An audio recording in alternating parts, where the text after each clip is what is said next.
Going into this workshop, it's important to realize all of the positive aspects that technology brings with it. A big thing that I want to focus on within this workshop with you is the ability for communication with others through technology.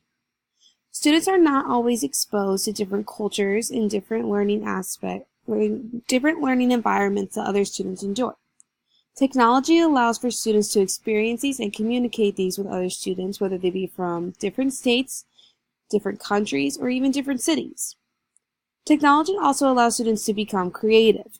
This creativity can be built through creating videos, demonstrations, or creating different works of art, or even creating music.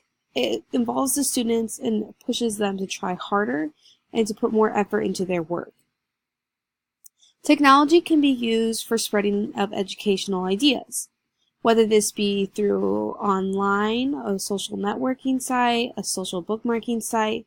It allows for students to have different ways to access materials that are being taught in class and shared in class. This allows the students to learn at their own pace and learn in the best ability that is for them, which then furthers their educational and academic ability. Students are commonly and frequently using social networking and the different forms of technology in their day-to-day life. Incorporating it in the class could create more student involvement. Whether it be they're more interested or more familiar, it creates and pushes the students to try harder and to be more involved. Software is also a great form of technology.